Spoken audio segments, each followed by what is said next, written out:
Okay, I think we will go ahead and get started. Good morning or good afternoon now.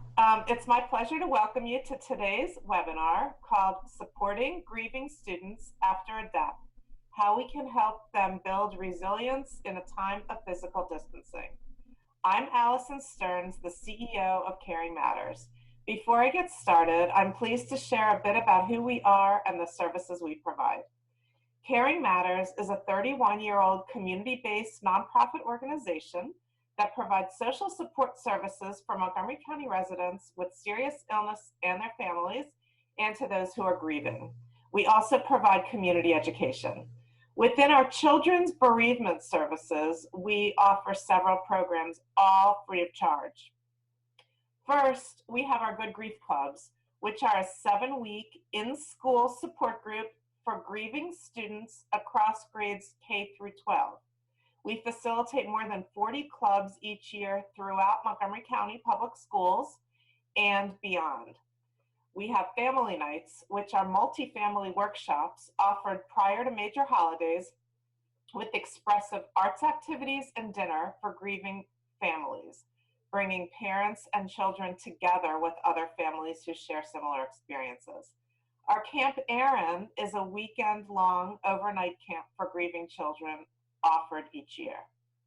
Since the start of the pandemic, we've also been ramping up our phone support for parents and consultation services for school counselors and other social services professionals, and we develop and disseminate family grief activity sheets around major holidays. So now it's my honor to turn the screen over to today's presenter, my colleague and friend, Jilly Cannon, who is our Director of Children's Bereavement Services. Jilly brings nearly 3 decades of experience in education, counseling, community work, and volunteer management in schools and hospice to her position. She has spent her career working with children, educators, and mental health professionals in a variety of settings. She joined CaringMatters as a Good Grief Club volunteer facilitator in 2013, and she was hired as the Director of Children Bereavement Services in 2016. In this role, she directs the Good Grief Club, advises schools after the death of a school community member, serves as a grief resource for families and professionals, and presents to various groups of parents and professionals on children's grief. Using her experience in grief support, Jilly created and coordinates a community program for grieving children and their families called Bringing Books of Comfort. Jilly has a degree in education from the University of Cambridge, UK, and a postgraduate certificate of counseling from the National UK Youth Agency. Originally from London, Jilly and her husband and 3 sons came to live in the US in 2001. Welcome, Jilly. Thank you, Allison. I'm so glad to have so many of you present from all over the US. I appreciate you joining me today when more than ever you have so many competing demands on your time. I want to first acknowledge and thank you for all you are doing every day to support all the children you work with, while many of you are managing and caring for your own. Some of you may have also experienced your own losses, and I'm sure most of us know someone who has died in the last few months. If you feel triggered at any point, please take care of yourself, take a break from this webinar, and reach out to someone for support. We would like at this time to light a candle in honor of all those who have died during this pandemic from COVID-19 or other causes. And while we do, I'm going to ask you to take some deep breaths to help you center yourselves and bring yourselves into this space. Here is an image to help you take those breaths.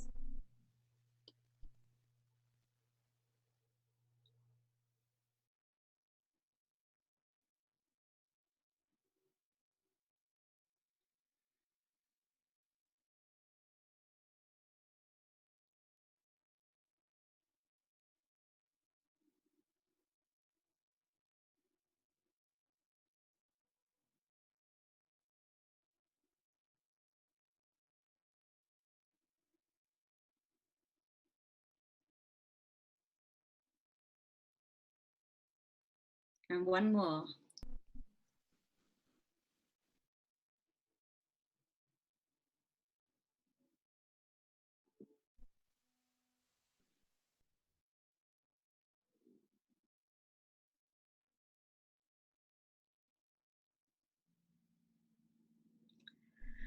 So today, I'm going to discuss how children and teens grieve, how we can support grieving students after a death, how our ability to be effective in providing grief support has been impacted by physical distancing due to COVID-19, and how we can help students build resilience after a death. I'm also going to share a hands-on tool to encourage resilience building. I hope you had the chance to gather your materials already. I'll use the words children and students interchangeably, and most of my comments relate to students of all ages in grades K to 12, unless I specify. We're happy to answer questions about the webinar or Caring Matters. Please write them into the Q&A at the bottom of your screen, and hopefully we will have time for them at the end. I'm going to start by asking you to participate in a quick poll so that I have some idea of the age range of students you're all working with. It should come up on your screen now. So you take a moment to just complete it, and then we'll see the results.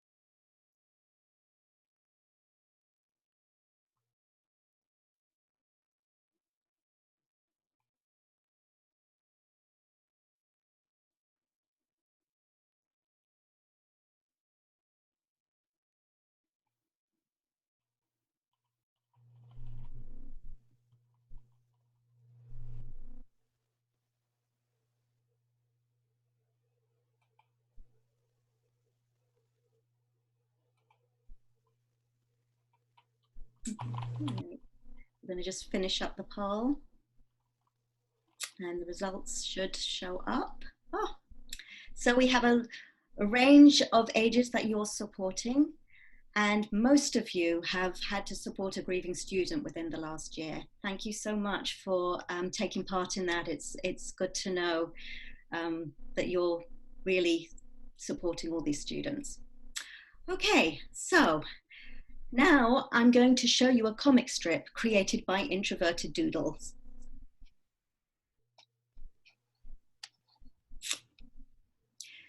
There are moments that divide your life into before and after. No matter how much time passes, things will never be the same. It's okay to miss the safety of before and to question why something so awful happened. But leave last one coming. but leave room in your heart for the biggest question. What will you do with your after? The death of someone important is devastating for children. When their important person dies, everything they thought they knew and could rely on changes in an instant, often without an understanding of the why and how and what's next. How do we help students move between panel 4 and 5? What can we do as educators, counsellors, grief group facilitators and clinicians to support grieving children and teens so that eventually they are able to even ask the question, what will you do with your after? In the shadow of the pandemic, we are all asking ourselves, what will after look like? It's an unknown terrain that we are all trying to navigate for our families, in our work life, and for ourselves. This experience also happens to give us tremendous insight into how it feels for a child who's experienced the death of someone important to them. In the time of COVID-19, everything we thought we could rely on, from gathering in crowds to being able to keep our elderly loved ones safe, has been brought into question. Just like the little tree, our lives, as we understood it, changed in an instant. And that is a child's perspective when someone important to them dies. So first, we have to understand what grief is. Earl Groman explains that grief is not a disorder, a disease, or sign of weakness. It's an emotional, physical, and spiritual necessity, the price you pay for love. The only cure for grief is to grieve.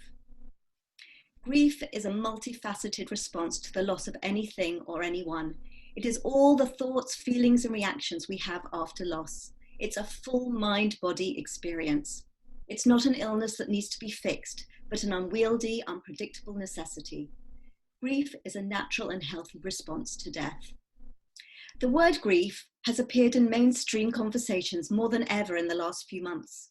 Many news articles have been helpful in naming and explaining that all the uncomfortable feelings people are experiencing due to the pandemic can be used to describe their grief. Grief has come in many forms for all of us since COVID-19 surfaced.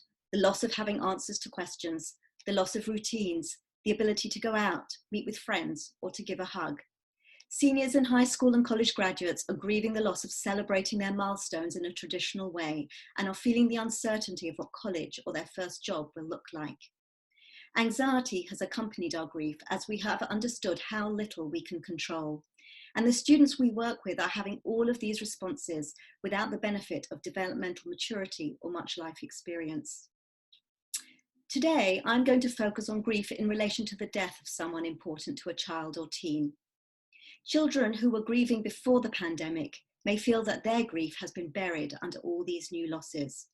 Children who have had a special person die during the pandemic are grieving the death of their person layered on top of all the changes I just mentioned. Grieving the loss of their loved one, whatever the cause of death, can be isolating in and of itself and has been further impacted by the isolation caused by physical distancing. Children and their families may have not been able to visit with their person to say goodbye, to be physically present at the funeral, or to receive physical comfort from family and friends, and the many rituals that society and cultures rely on for support immediately after a death. Families are expressing guilt and anger at the inability to physically comfort their loved ones or to be comforted. These are complications to keep in mind as we support newly bereaved students. So, how do children at different ages show that they are grieving? Even the youngest infant will grieve if their main caregiver dies. Alan Wolfert, a renowned grief expert, says, "If you are old enough to love, you are old enough to grieve." Children will grieve at their developmental age, and I've included a link to developmental responses to grief in the resources we will provide after the webinar. An infant whose mother has died will fuss and cry and sense that there is something different about their life. A preschooler may be extra clingy, have trouble sleeping, or revert to wetting the bed. And an elementary school student may act out or be distracted, have nightmares, or complain of tummy aches. They may not say that they are grieving because they don't have the language, but they will certainly show that they are grieving. And middle and high schoolers may have trouble concentrating, withdraw, or be disruptive and angry. They may take risks, experiment with illegal substances, and try desperately to numb the pain. Given that the only cure for grief is to grieve, why as a society do we find it so hard to talk about and support a grieving student? Even with children, adults find it easier to talk about sex than about death. Talking about death is anxiety-provoking at the best of times, and right now we adults don't have the usual protections that keep the idea of death at a distance as we comfort others. It's harder to exclude and convince ourselves that we are safe because we do not yet know what we need to do to prevent catching the coronavirus and what that might mean. If we have these fears, we can be sure our students do too. We also don't want to talk about grief because grief is hard. Just because grief is not an illness or disorder, it doesn't mean it's easy to handle. It's hard to talk about, it's hard to support, and it's hard to go through. In the age of physical distancing, each of these has new challenges associated with it. Giving and receiving comfort have also become even more difficult as we're unable to comfort students and their families in person. We've been unable to attend funerals, wakes, shivers, or memorial services. We haven't been able to cook meals or be physically present for our students in school. We cannot do informal check-ins or invite a student to drop by our office if they need some support. And we cannot encourage students to take advantage of the many rituals associated with death and mourning. So we need to find other ways to communicate, which may feel forced or stilted, but find them we must. If you do one thing for a grieving student, it's to keep checking in. Make a fixed time once a week or more. Introduce a ritual like taking 3 deep breaths when you meet, or a candle lighting when you chat, or something else you decide upon with your student. Ask them to show you a picture of their person and to share mementos, their person's favorite sweater or coffee cup, and ask your student to tell their story to you. The most important message you give them in doing this is that you know their person died, you're so sorry, and you care, and you want to help. You can include other students in showing support. You can ask them each to record a short message, and you can compile them and send them to the grieving student. You can ask other members of your school community to reach out, perhaps the school nurse or a special teacher. There's no doubt that grief is unfair and dismantles everything children thought was safe. Along with the primary loss, the death of the important person, often come many secondary losses. When a child is grieving, typically the adults in their lives are too. If a parent has died, the child may feel the temporary loss of their other parent who is consumed with their own grief. The death of a family member may lead the family to have financial worries. The child may have to go and live in another home with a relative they have never lived with before. And this may also lead to a change of school and the loss of the network of friends. Many of the supports children need as they grieve may have also vanished. In Montgomery County, Maryland, we have many immigrants from Central America who have left their country overnight after a loved one has died, often from a violent death. When they and their children arrive here, they have left behind so much of what anchors and defines them. As well as leaving their possessions, home, friends, school, and community, they leave behind their language and culture. All these secondary losses arrive with the death of their person. Our acknowledgement of and sensitivity to these secondary losses are crucial to their well-being. Since grief is so unfair, hard to talk about, and prevalent in all our lives right now, the instinct of many parents and teachers is to protect children from this awful experience. As we know, we cannot protect children from many kinds of trauma, and if we try to protect them by not talking about grief or sharing important information about how a person died, we disenfranchise them. We give the message to children that they are not important, that their feelings and responses to the loss of this significant person are not valid. By not talking about grief, we give them the message that they can't talk about their grief, that they are alone in their suffering, and it is not okay to feel everything they're feeling. The number of children grieving the death of a close relative or friend, even before the pandemic, is more frequent than you might think. Here are some pre-COVID statistics for the state of Maryland from 2019. In the resources, I've included a link to find the statistics for your state, if you live outside of Maryland. These are being revised for 2020 and will include information on deaths from COVID-19. 1 in 14 children, or 7%, will have had a parent or sibling die by the age of 18. And that statistic does not include loss of grandparents, great-grandparents, friends, teachers, or neighbors. In fact, 9 out of 10 children will experience the death of a close family member or friend. More than 92,000 children were bereaved in Maryland in 2019. So, to put into the context of all of us working in schools in the state of Maryland, in a classroom of 30 children, 2 or 3 students may have had a significant loss. And in a school of 2,000 high schoolers, 140 students may have lost a parent or sibling. I know that many of you are working in schools where these numbers are much higher. I visited one school last October about having a good grief club, and every 9th grade student the counsellor wanted in the group had had a parent die. When I asked if there were other students grieving, she said, "We have to limit it to parents, otherwise we'd have enough students for 5 groups at least." As you can see, the reality bears out the statistics. Given that our job is to support grieving children and teens, we first have to identify them. We need to open channels to have families report these losses, even if they occurred before the student came to their current school, because we know that grief never ends. While school was in session, you might have had information that a student had experienced a death because a family member had to register the student's absence from school to attend a funeral. Now that students are not physically coming to school, we need to find other ways to help families report a death to school staff so that students can receive support. Think for a moment if there's a protocol for doing this in your school now, and how you might create a system for making sure you hear the news in a timely manner, or at all.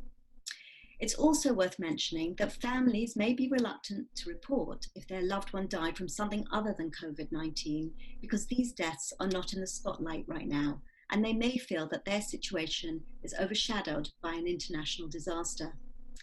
Many people experienced this overshadowing after 9/11. So how can we ensure that all families feel comfortable sharing this information with school staff? It's also worth mentioning that it will be more important than ever to ask every new family joining your school in September if their child has experienced a loss, and all returning families if they had a loss over the summer. Since the pandemic is worldwide, we may also need to support many children who have relatives overseas who may have died from COVID, as well as those children whose families are stateside. Something else to remember is that children grieve differently from adults. Grief morphs and changes as a child develops. Children revisit their grief and different aspects of grief come to light, and each child grieves uniquely in their own way and in their own time frame, even children in the same family. Children grieve not only what they've lost, but also what they will never have. They will not ever have their personal life for all the upcoming Father's Days and birthdays and Thanksgivings, the proms and graduations, their acceptance to college, their first job, or their walk down the aisle. These milestones may bring all their grief up to the surface again, as will new losses. I'd like to show you this video from the website of the National Alliance of Grieving Children, and then I'll talk a little about it. The video is a series of letters written by Megan Kinney to her younger self after the loss of her dad at the age of 9. It's called Dear Me.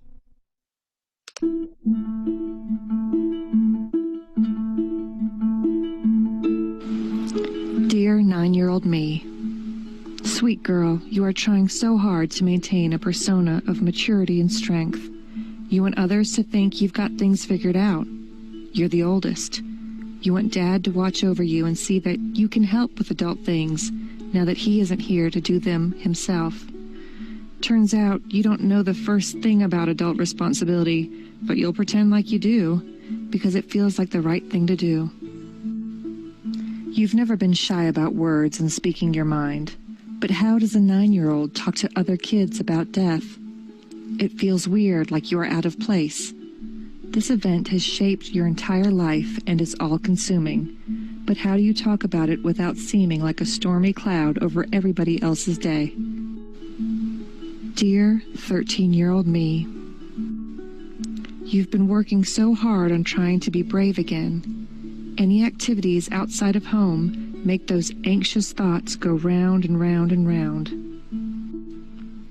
What if I'm not there and something happens to Mom while I'm away? What if I fight with my sisters and say something mean and it is the last thing they ever hear me say?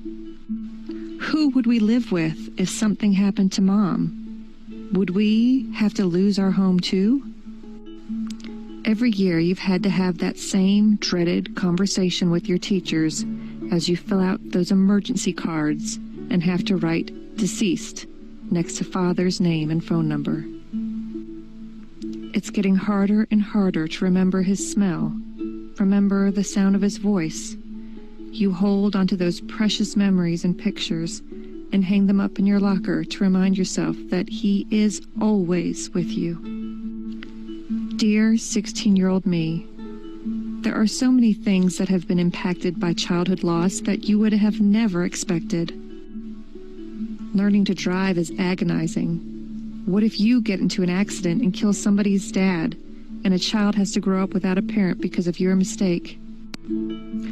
Going on the annual family beach vacation is a double-edged sword. You can feel Dad everywhere you are, and this brings you immediate comfort and a sense of security, but also an aching sadness that it's not the same without him. You almost fail English twice because you get almost all the way done with an assignment and burst into tears and frantic breaths once it's time to submit it. Once something is finished, you can't go back and change it. You don't get a second chance to make things better if it doesn't turn out the way you want it to. You don't want to disappoint your family and the legacy of this amazing man, and you spend many hours awake at night trying to make sure this doesn't happen. Dear 19-year-old me, you have now experienced quite a few other losses in your life. Grandparents, an uncle, family, friends. You begin to grieve the deaths of these beautiful individuals, but you also relive that first major loss. As you watch your cousins and aunts and uncles learn what it is like to live their lives without the person that raised them, Each loss hurts in a different way than before, but something unexpected happens. You begin to look at the grieving process as beautiful, raw, and authentic. You recognize how lucky you are to have a support system, and you begin to slowly accept the things you can't change. You focus on the littlest, most beautiful parts of life because you know that no matter what else happens, these little moments give you a reason to wake up in the morning and live fully.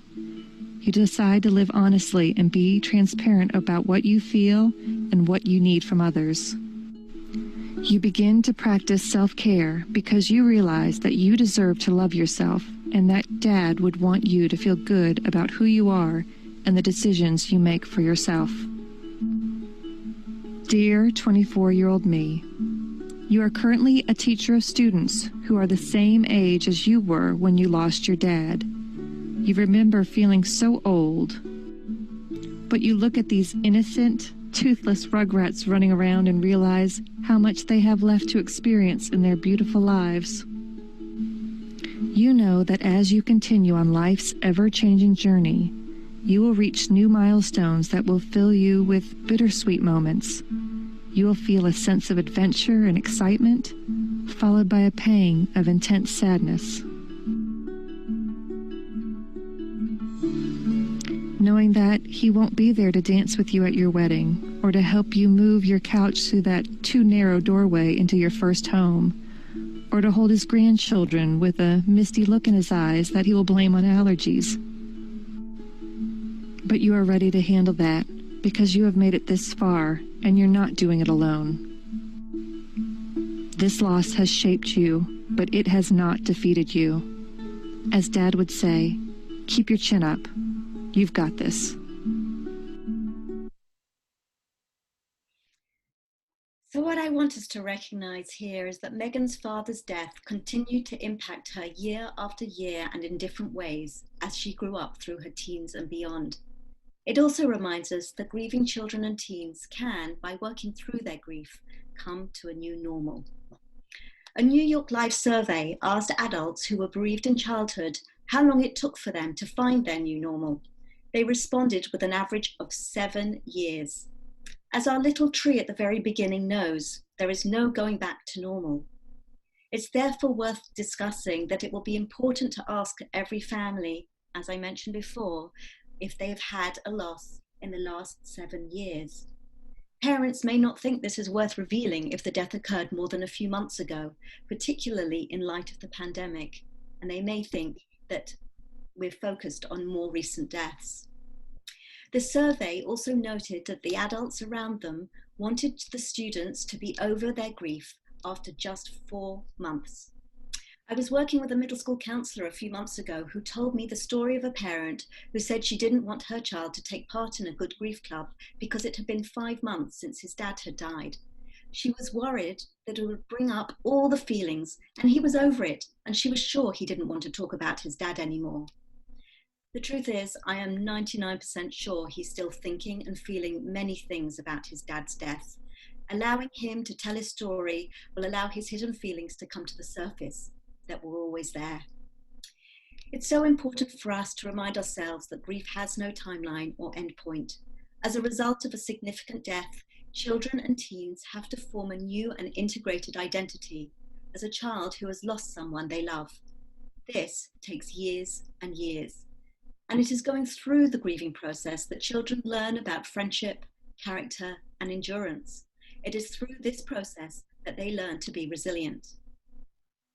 So, what is resilience? I'm going to use the American Psychological Society's definition. It defines resilience as the process of adapting well in the face of adversity, trauma, tragedy, threats, or significant sources of stress. It means bouncing back from difficult experiences. As you know well, there are many programs and books to help students build resilience one step at a time. And we know it's a skill that we can continue to hone even as adults. We hope that we can give children the tools to cope with small challenges first before a bigger one comes up. But when someone important dies, children have often not had the luxury of time or a lesson plan to learn how to build their resilience. in a measured, ordered way. This quick onset of the pandemic has also taught us that preparing children for a crisis is a luxury. Adults often assume that children will be okay after a death because children are naturally resilient. They seem to bounce back quickly from challenges, and we often see them laughing and playing very soon after great sadness or trauma. They look just fine. But this laughing and playing doesn't mean they are over it, even though we so much want them to feel better and don't want to see them in pain. When children look fine, it's much more likely that it's because they are taking a break from their grief through play, or using their play to try and make sense of something that makes absolutely no sense to them. This is one of the many ways children grieve differently from adults. Children cannot process grief like adults, and their switching in and out of their grief is their way of managing the emotional, physical, and cognitive overload that comes with grief. A child's emotional, social, and cognitive abilities are all affected.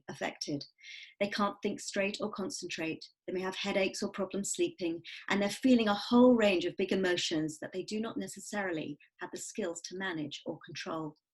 Their hearts are broken, and life as they knew it, like the little tree in the cartoon, will never be the same. As Donna Sherman of the Dudley Children's Grief Centre acknowledges, kids are resilient, but they are not resilient in a vacuum. Kids do better when they see someone understands what I'm going through.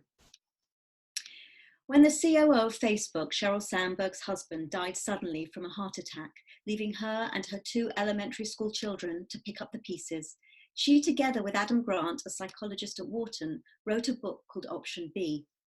It was named Option B because when Sheryl was facing a father-son activity soon after her husband Dave's death, she cried, "I want Dave." A friend replied, "Option A is not available. We need to create Option B." In Option B, Sandberg and Grant describe resilience as a muscle that improves with practice, and there is a whole chapter devoted to raising resilient kids after a death. The themes discussed there are similar to our focus today. Our job is not to help children overcome grief, but to help them process their grief and hopefully grow from the experience. So that like the little tree at the beginning, they can even think about the question, what shall I do with my after? Since we started with a little grieving tree, we're going to continue with the tree theme. The activity we're going to do is called My Tree of Strength. We're going to use trees as a wonderful example of growth and resilience in the face of adversity. When we think of trees, what words come to mind? I think of strength, resilience, long-lasting, rooted, a home for wildlife and a provider of food, shelter, oxygen, and shade. One of the amazing things about trees is that they can't grow tall and strong without stress and wind trying to knock them down. The reason adult trees can handle the constant back and forth of wind and rain is because they weathered stress when they were younger. So the activity, as I mentioned before, is taken from our Good Grief Club program and is called My Tree of Strength. We normally take 2 sessions to complete the different pieces of this activity, so you will experience the activity on steroids. The activity has been adapted from one by art therapist Carolyn Melomakalu. A link to her website will be available on the resource list. I love Carolyn's work. I've taken her courses and follow her carefully, but it hasn't turned me into an art therapist, and doing the activity today will not make you one either. As I'm sure you've already discovered, that working with students when you're not physically together adds all kinds of challenges, from them having access to technology, the internet and craft materials, to remembering to have with them everything they need for a meetup with you. They may also have a hard time finding a quiet space, a private space, or a workspace in which to work with you. Some of these challenges are more easily remedied than others. When a loved one dies, the anchors that children and teens rely on have been untethered. We can help to secure them a little by showing them that they have access to resources to support them. They have real strengths to rely on and share, and they have support from others. They have tools that can help them when they don't feel in control of their emotions. Today, each of you is going to create your own tree of strength, just as we asked the students to do in our groups. And you're going to fill it with 3 different resources to support a resilience mindset. We know as professionals that we should be applying the rules of self-care to ourselves, as we so often advise others to do. So please use this activity as a time for self-care, as well as an opportunity to learn an activity to use with your students. So, first of all, you want to make sure you have the paper that I asked you to have ready, placed vertically on your flat surface. Now, you are literally going to lay your hand and forearm of your non-dominant hand on the paper with your fingers spread open. Draw around your arm and hand, but keep the fingertips open. You can see the slide as an example. Remember not to close the tips of your fingers as you draw around your arm. We have a little timer going, just so you know that you've got enough time to do this. And I know how long it's taking because I can't see any of you as I would normally if I could be present with you physically. So we're nearly there.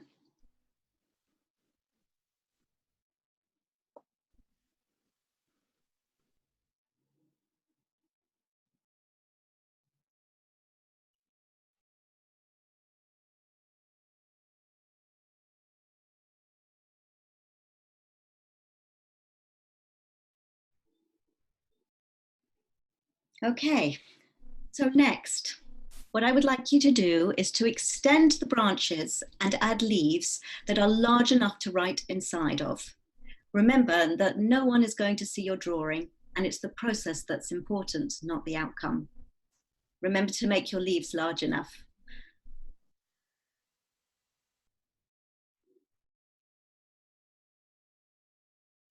There's a slide to show you how you might do it. So just to check. It's an example though, so yours will be unique to you.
Okay, so we're just finishing up the outline of our tree.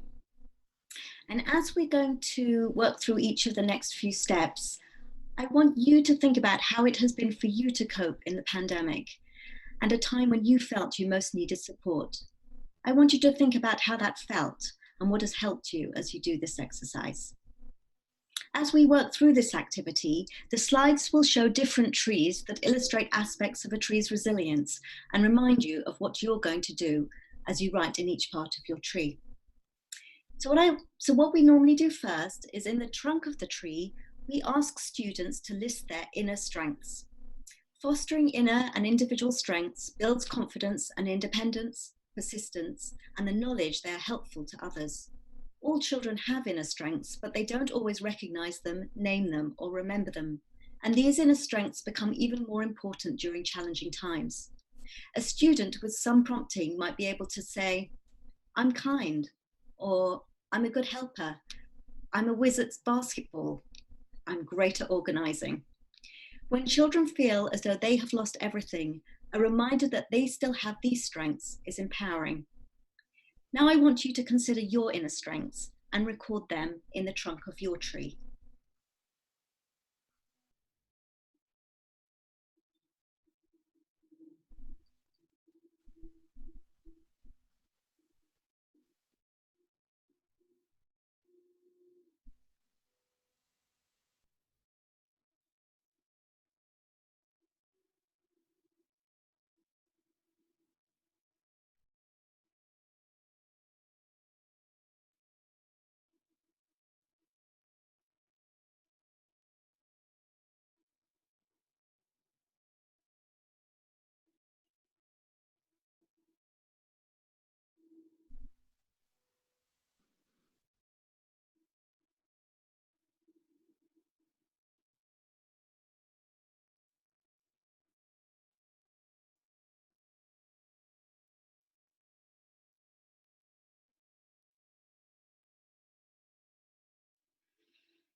Okay, next, in the branches of the tree, we ask students to write the names of all the people who can help them, who are on their team. Children who have a support system are more likely to be resilient because they have others to count on in the face of adversity. Children need to be reminded that they have different people in their lives who they can call on to listen to them or make them laugh, to help them with their homework or fix their Xbox. After the death of a parent in particular, children worry about who will take on the roles their loved one might have filled. Now I want you to think about who you can count on. Who's helping you through this pandemic? You can include family, friends, colleagues, the UPS delivery person. Write these people's names in the branches of your tree.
In previous Good Grief Club sessions, we will have talked about all the feelings that come with grief.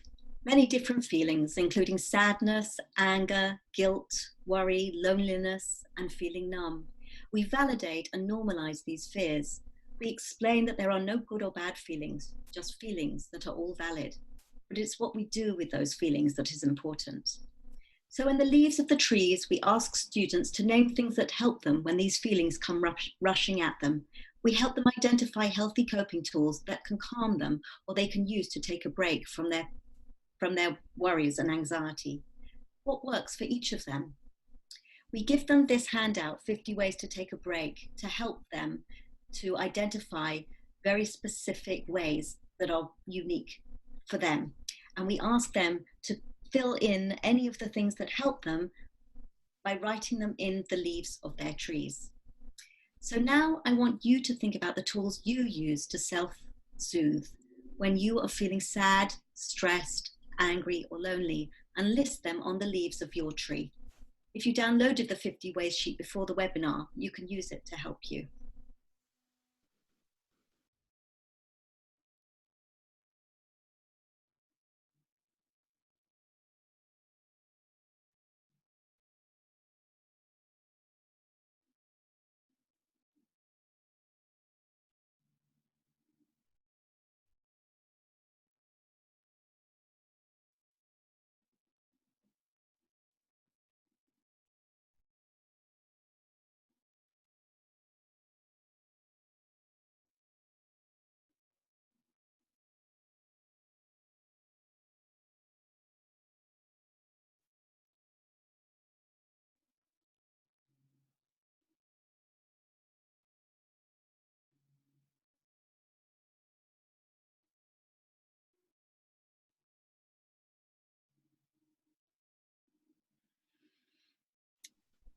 So I hope you've been able to complete your tree of strength and you've seen the benefits firsthand of doing this activity.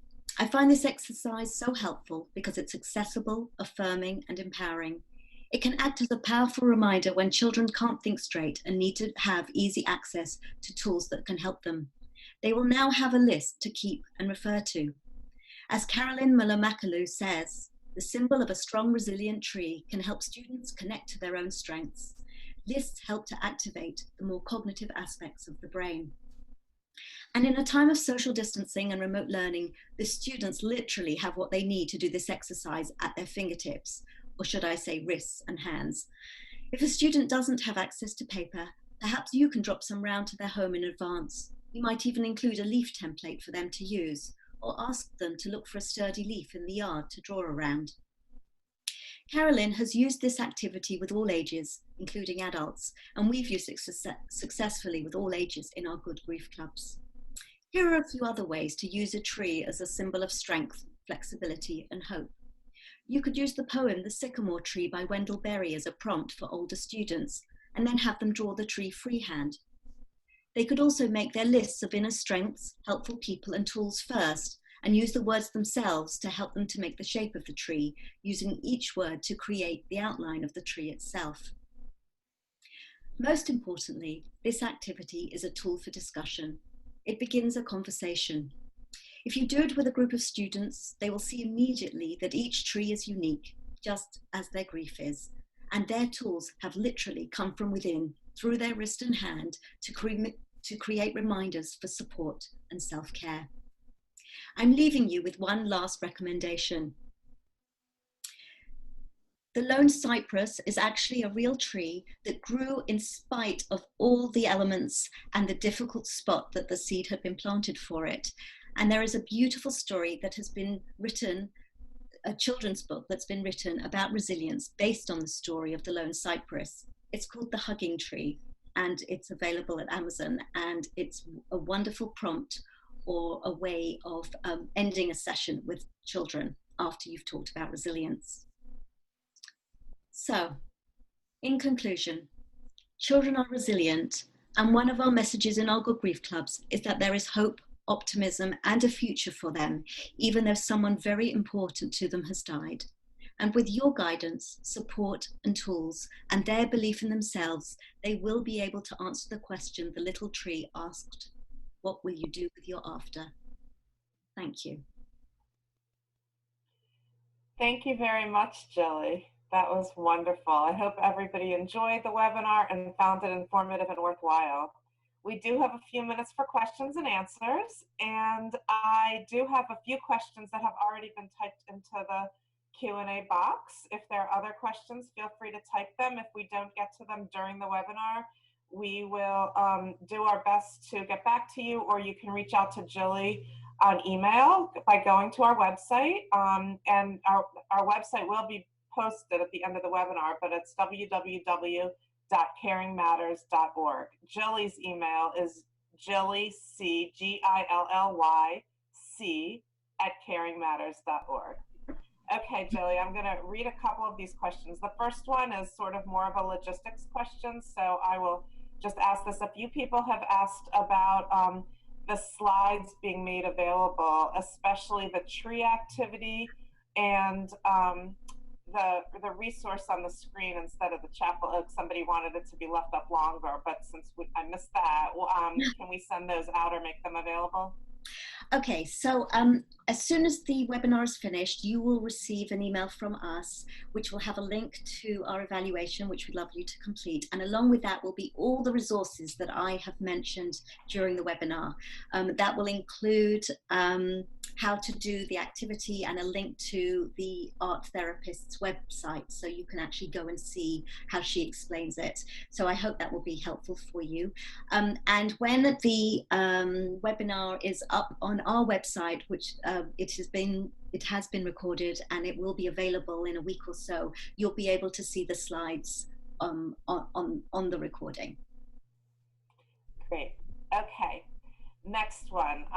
This is kind of a multi-part question. And Would you generalize a bit about disaggregated data by gender, race, ethnicity, and cause of death? And then in parentheses, it says violence.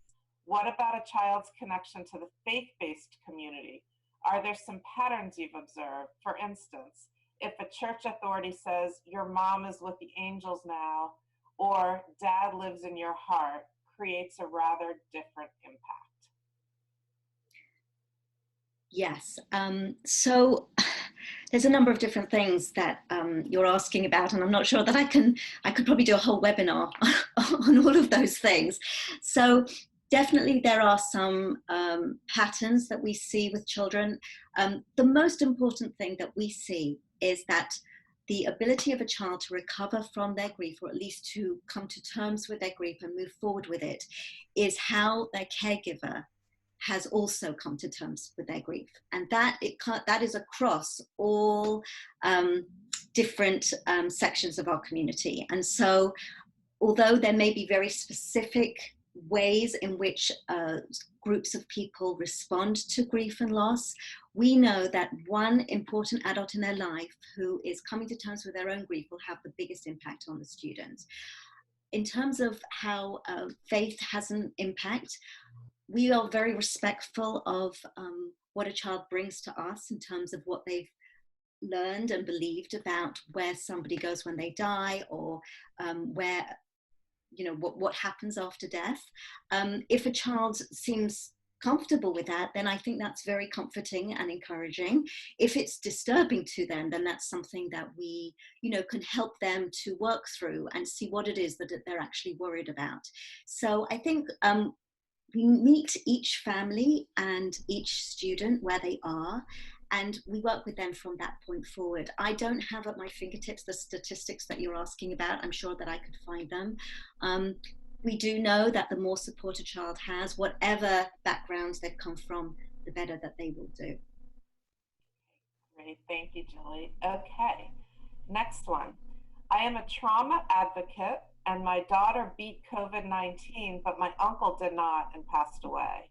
How do I answer someone who says, how do I still help others and lost someone to this virus? I grieve just like everyone else, but people think otherwise. Wow. Well, I'm so glad that your daughter recovered. I'm so sorry to hear about your loss. That is a lot that you've had to deal with without people making judgment calls on how you are grieving. If you are finding strength in supporting others and that is helpful to you, then how lucky are other people to have you touch them like that? Often when people make comments about how we should and shouldn't grieve, this is about them, not about you. It's about their concerns, their anxiety, their worries, and they often, you know, try to respond to people with that experience. And of course, that might not be how you're feeling about it. So I think that you can acknowledge that for some people, it does seem that it would be challenging to help others when you've just been grieving yourself, but you are finding it uplifting and helpful to divert your energy in that direction, and to just remind people that everybody grieves uniquely and your path may not be the same as someone else's. Thank you. Okay. What is Carolyn's last name, the art therapist you referenced? You really want me to try and pronounce it again? It's on the list of resources, so I'm not even going to try and pronounce it, but you will receive it and a link to her website, so you'll have all the information there as soon as our webinar is over. It's Malakalu, I think. Okay, great. This was wonderful. Thank you, Jilly. Can you please recommend some other books for children who are dealing with grief that you think are good? Well, it really depends on the age of the student and where they are developmentally. For young children, there are some wonderful books, When Dinosaurs Die, Badger's Parting Gifts, The Memory Box. I mean, I could go on and on and on. If you would like to send me an email, I have lists and lists of wonderful books that I can send to you. And once I know who the student is that you're trying to support, I can really sort of hone in on resources that would be a best fit. And that's what actually one of the things I love to do most. So please feel free to email me with a specific request about a student, their age, who's died, and then I can help you find books that are really relevant and appropriate. Great, thank you. Okay, so I think we have time for maybe one or two more questions. Can we use pieces of this for our own programs and students in private practice, giving proper credit? Absolutely. I mean, that's why I've shared it with you. I just wanted you to have some resources that you could use right away. So absolutely, please do. I'd be so glad to see it used. Okay.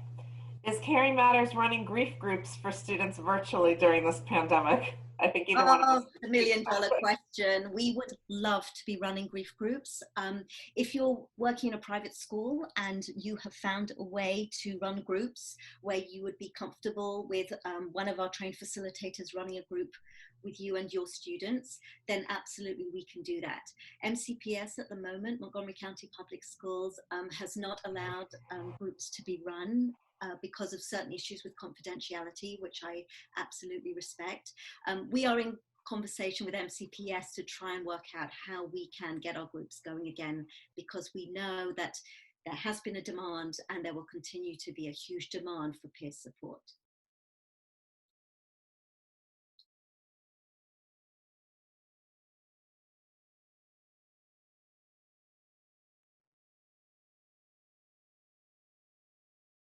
I think Alison's just going to finish. Alison, you need to unmute. Yes, thank you. Okay, can you hear me now? Oops. So I'm just going to close out, but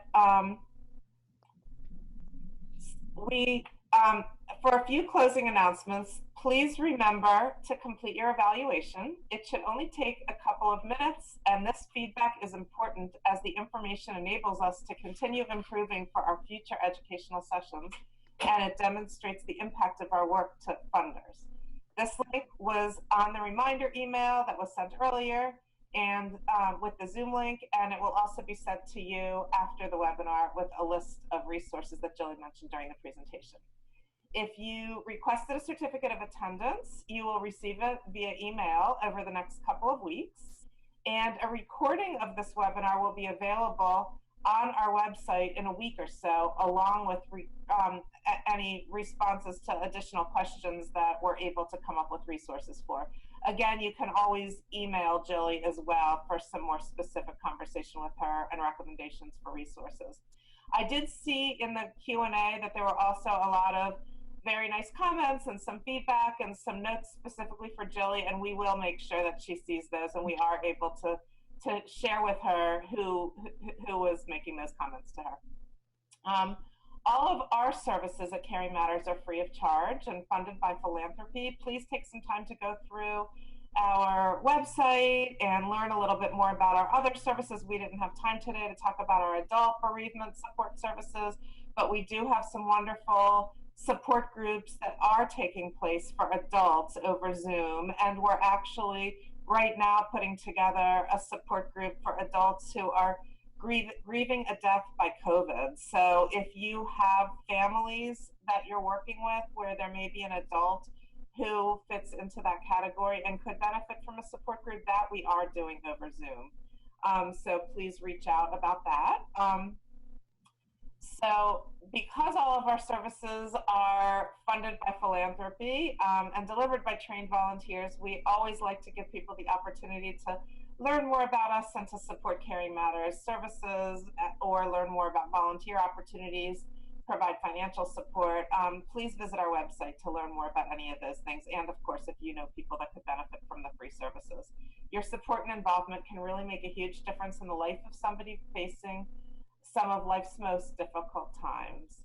I hope you enjoyed today's program, and I hope to see you back again for our future programs, and enjoy the rest of your day. Okay.